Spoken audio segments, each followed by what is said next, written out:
Welcome to the Nick Blevins Family Ministry Podcast. Our goal is to help you maximize your church's potential. You'll hear from top leaders in children's, student, and family ministry about the principles and practices they use. Now here's your host, Nick Blevins.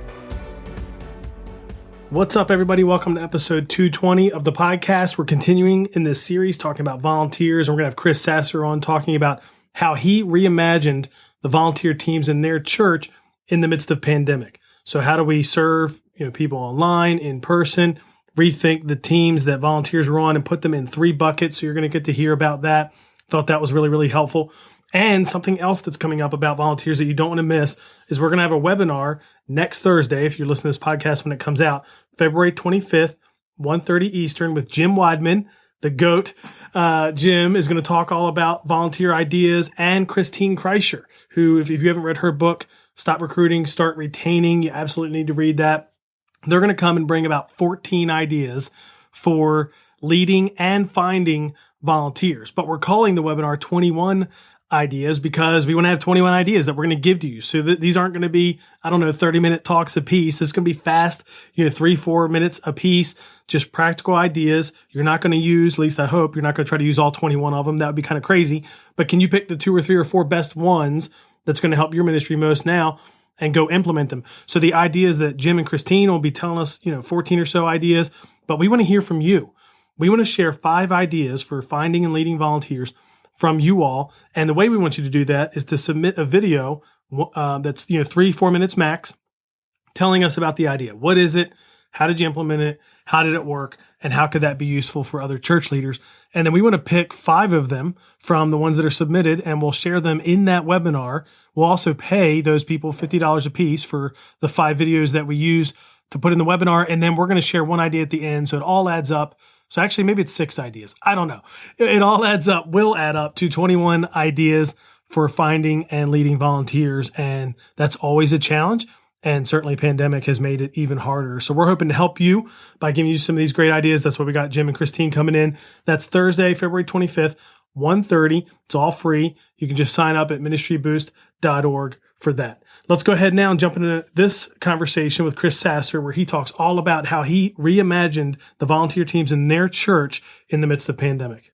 Well, thanks, Kenny. It's really exciting to be here. So many of the stories that I've heard from other leaders today they're my story, they're our church's story, they're stories that I'm hearing from other churches as we kind of navigate all this. I'm Chris Sasser. I am the pastor of family ministries at Port City Community Church in Wilmington, North Carolina, out here on the coast. My wife's name is Karen. She was in middle school ministry full-time for a bunch of years. One of the best Pied Pipers with middle school kids I've ever seen. We have 2 teenagers now. So we've kind of lived the children's ministry, live in the youth ministry world right now. And our church is multi-site. We have 4 campuses. Our main campus is here in Wilmington, and we're up and down the East Coast here. And we are right in the middle of kind of the regathering process in a lot of different ways. So if I take us back to March of 2020, I know, painful for all of us, but it's when we all kind of had to look around and we had to ask the question, like, what in the world do we do now? Because what we all normally do, we couldn't do anymore. And so as we stepped and our church kind of, I think had sort of the same trauma moment that everybody else had as we were trying to figure it out. And we stepped kind of from March into April, and we realized we were going to be in this for a while. Our church, quite honestly, was well positioned to serve people online. We were already broadcasting our services. We had a lot of that figured out. We obviously had to ramp that up a little bit and do it a little bit differently, but it quickly kind of became a new normal. And as you know, most of you who kind of have done that, or if you're watching services online, it feels to me like those services are targeted primarily at adults. Students to an extent can be a part of it, but it really kind of leaves out kids. And as we began to think through what to do in our family ministry, our children's pastor began to ask what I thought was a great question. And it's quite frankly one I think that we should ask more often. Instead of kind of rushing into, hey, let's just build something really quickly to put online for our kids too. The question he started asking was, what is it that families need right now?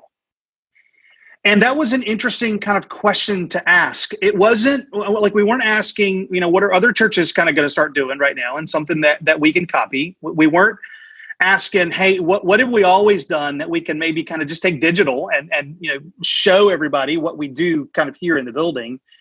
It wasn't, what can I kind of work on and create that I kind of like and I have time right now. It was an honest, heartfelt question of what is it that families need right now?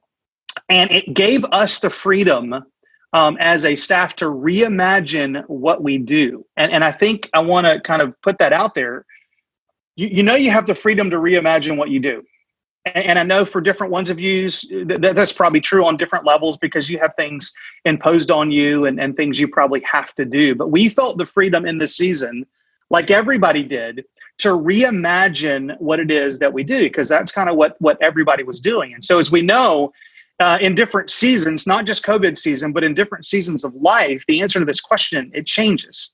And initially in kind of the pandemic, what we found was parents needed to talk because all of a sudden everybody's at home and we don't know what to do with everybody being at home. And so we did Zoom groups for parents in different phases and had some great success with that. But like everything in Zoom, that kind of began to wane a little bit. Our students, we felt like they needed to see somebody who doesn't live in their house. They just needed to be able to connect with other kind of teenagers. And I felt that at my house where my kids needed to touch base with their friends. And so Zoom worked for a little while for them. But of course, we kind of saw that go down a little bit. Children's ministry was a little bit trickier because kids aren't going to necessarily sit on a Zoom call. I think we've learned that, at least in our state, with kids going to school via Zoom. I'll talk a little bit more about that in a few minutes. But we just started asking that question on a weekly basis. What do parents and families need? And as we asked that question for almost like a month or so, we kind of decided, hey, we need to categorize what it is that we need to do in the new normal. And our children's ministry team kind of landed on these three buckets.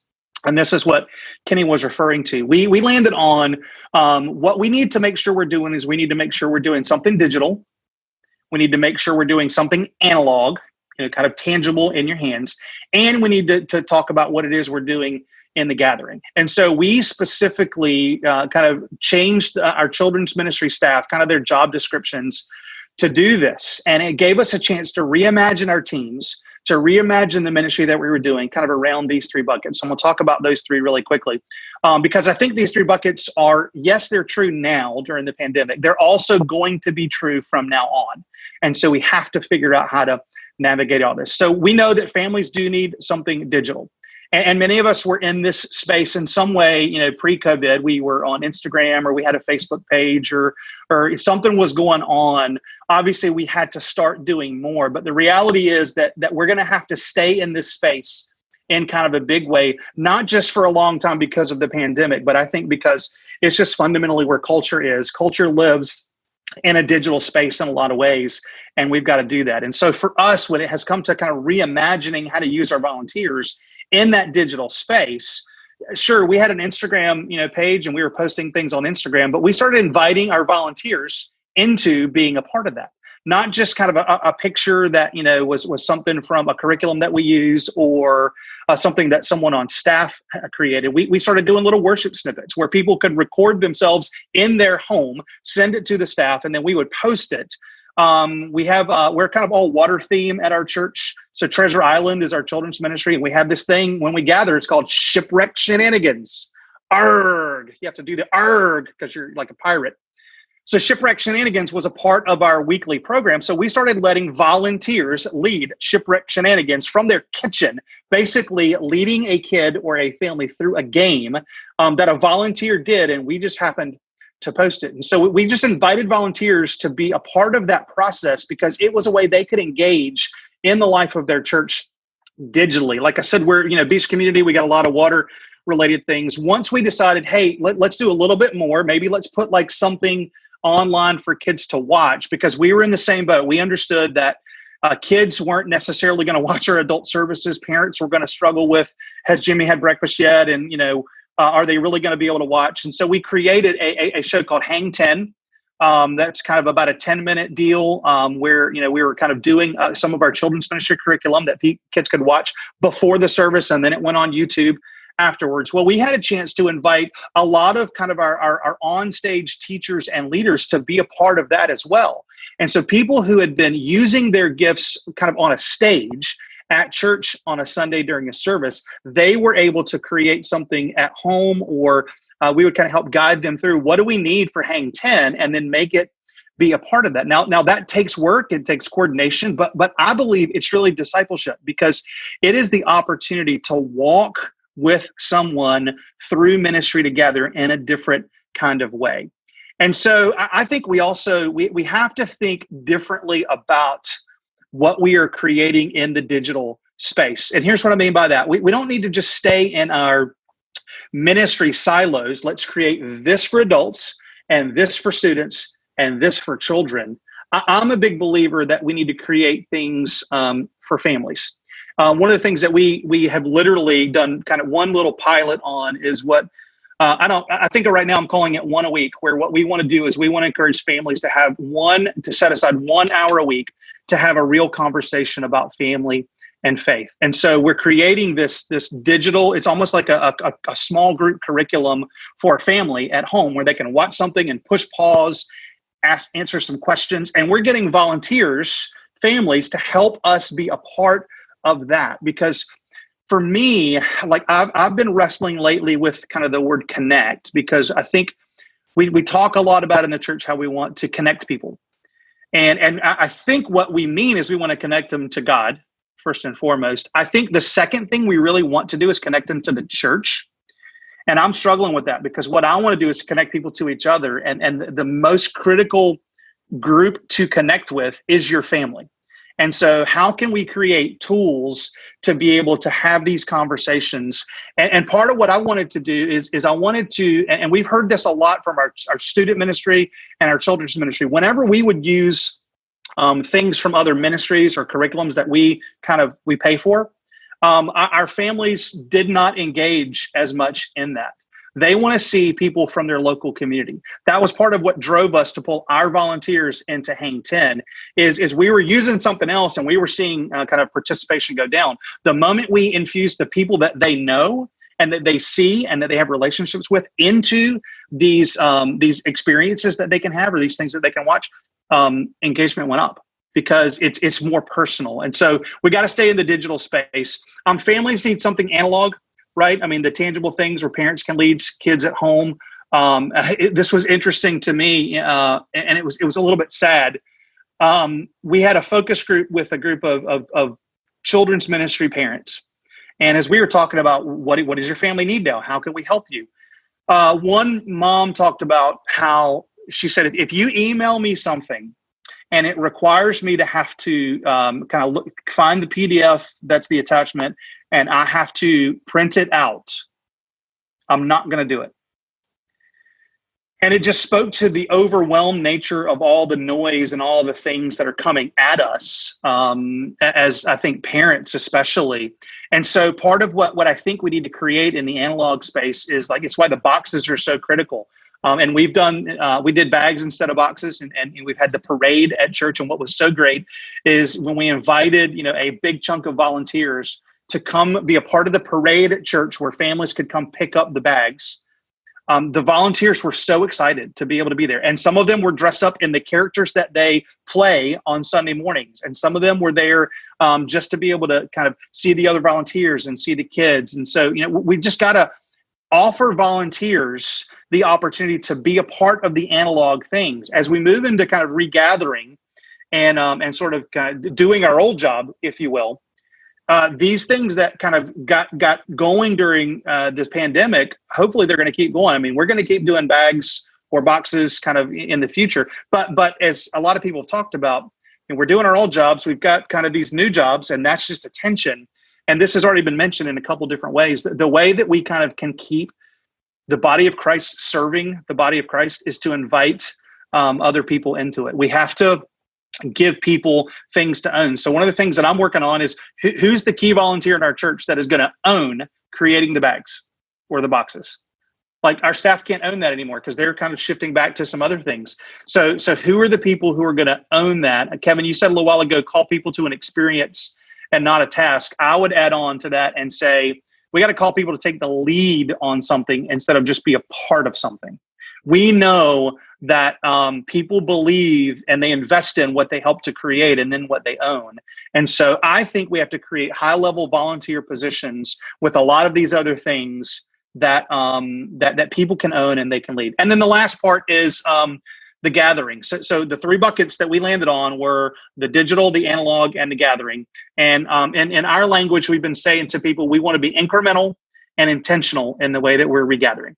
Right. And so for our adult services, we just started with our staff and families. And so if you haven't regathered yet and you kind of looking for a plan to do it, we started with our staff and families, and we all have to be masked up and we're socially distanced. And we did that for a number of weeks. And then we moved into inviting key volunteers and their families into the gathering of just adults, no children's ministry for, I think, 6 or 8 weeks.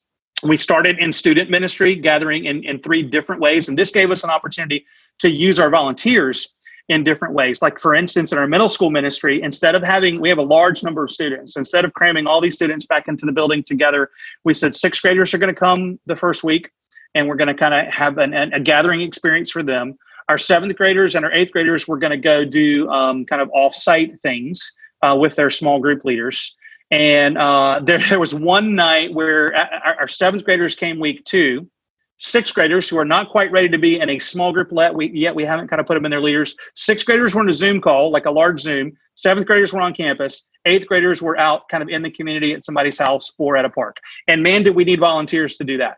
And so we just kind of did that rotation. Children's ministry for us just started gathering this past week, and we're doing it kind of incrementally and intentionally. And so I would say kind of as you begin to regather, invite volunteers into the planning process of that. Like a lot of churches, we created kind of our regathering plan, and we ran it by a bunch of volunteers. And here's the deal: this is the opportunity for us to do something different. And so that's a question that we asked our volunteers in our regathering plan. This is an opportunity to do something different. If that's true, what could we do? And so I know of a few churches who are drastically changing their programming now because they can. And they're inviting volunteers to be in on the planning process and owning the experience. And for instance, like I said, in our student ministry, we're telling the volunteers, hey, you own your group. You shepherd your group. And so if your group needs to go to the beach for the afternoon, fine. If your group needs to huddle up in someone's backyard and have a more serious conversation, that's fine. You get to own and shepherd your group. And then the last thing I would say kind of about gathering is that we need to think about new ways to gather and new ways to use our volunteers. Our church just finished a 6-week run of what we called the Helping Center. Super fancy name, we know. But, one of the felt needs, what families needed right now is parents needed to go to work and kids needed to be online doing school. And so like a lot of churches and organizations, we just said, hey, we got Wi-Fi. We have a lot of space. We have volunteers. Let's just open up 3 days a week, not like all day, every day, 3 days a week. 4 hours a day. Kids can come here. We'll kind of take some of our volunteers who have been doing other things in the church. We'll reimagine how they can still work with kids. And they're basically just going to be helpers and tutors. And so we have seen a good number of people, interestingly enough, from our community and from the community, be a part of kind of just this helping center where kids come and they log on and their parents can go grab a couple of hours of work. It just allowed us to reimagine a children's ministry, a family ministry thing, and use volunteers in that way. Last thing I'll say, Kelly mentioned earlier that they recognized that they had a discipleship problem. And I agree. We kind of discovered the same thing where parents were so desperately kind of relying on the church for the discipleship of their kids. The way I heard it said, a bunch of years ago when I first started ministry, a guy named Chap Clark, who's kind of a guru of youth and family ministry in our country, he said what parents have done is they have subcontracted the spiritual lives of their kids to the church. And we as church workers have gladly let them do that. And what we have to do is we have to rethink what it looks like for us to use volunteers to help parents own the discipleship of their kids and lead in that way. Last story I'll tell. So we got a phone call from a mom a number of weeks ago, and mom had been in quarantine, 3 younger kids. She said, "Hey, I know y'all have been saying for years that we as parents are the primary spiritual leaders for our kids, and we haven't been able to come to church, and so now we get it. So I went to we went and bought Bibles for our girls, and we had their names engraved on it. We started just every night opening the Bible and having conversations about the Bible. We were in the parking lot of a local place here called Jungle Rapids, right? And it's just kind of a putt-putt kind of place. And finally it opened up. She and her kids went, and in the parking lot of Jungle Rapids, one of her daughters says, "Mommy, I've been thinking about it a lot since we've been talking about it, and I want to accept Jesus." And so when she called us, she said, "Hey, our kids want to step into a relationship with God, and we want to baptize them. Will you guys walk with us through that?" Well, yes was the answer to that. And so our children's pastor got a chance to walk with this family through this baptism of these two girls. And it was all because she, as a parent, kind of understood what it meant to own that discipleship. And so, we just want to give parents tools. We want to give families tools. And we can use volunteers in that process. Part of her story was the relationship that her girls had with some of the volunteers. And so it's been good for us. I hope that was helpful to you. I know it was really helpful to me when I first heard Chris talk about those 3 buckets and just thinking about volunteers in that different way. And I think that's something that you could do now. In fact, some of the action items I thought of coming out of that conversation, one is to think of what new teams would you create? What new volunteer teams, I'm talking the team level, not really the bucket level yet. What new teams do you need to create of volunteers? And then the second action item would be the bucket. So what buckets can you put all of these different volunteer teams in, the ones you've had forever and these new ones that you're creating? And then also, what teams do you need to create just to give people an opportunity to serve? Think about folks, volunteers that aren't serving, maybe because you're meeting in person, but they're not comfortable with that yet, and you don't know where you can help them serve. I would consider, as crazy as this sounds, creating some kind of unique opportunity those volunteers can serve in just for the purpose of them serving. Now, you don't want it to be a waste. You don't ever want to waste anybody's time, but is there something that can be beneficial to the ministry, to people in your church, and also give them a chance to serve? You can get all the links and notes from this episode, as well as a link where you can sign up to get all of this content. It's originally from the Volunteer Boot Camp, and you can get that, sign up for that, kind of watch it like a course. You can get the notes and things like that as well. But all of those links and notes are found at nickblevins.com/episode 220. Don't forget to head to ministryboost.org to sign up for the 21 big ideas for finding and leading volunteers conversation that we're going to have next week with Jim Weidman and Christine Kreischer. That's going to be a lot of fun. Submit your ideas. We'd love to pay you $50 if we feature your idea on the webinar. We're thinking if we can get enough ideas, we might even pay more than 5 or 6 people for their ideas so that we can use them in other formats to share with people later, because all of us want more ideas, practical things, practical solutions for finding and leading volunteers. So tell us what yours is. You can find out how to register and how to submit your idea at ministryboost.org. So check that out, and I hope to see you on that webinar. Thanks for listening, and I'll catch you next time on the Family Ministry Podcast. Thanks for listening to the Nick Blevins Family Ministry Podcast. We hope this helps you maximize your church's potential. We would love to hear stories of how you apply what you've learned. You can do that by leaving a comment on iTunes or in the show notes at nickblevins.com.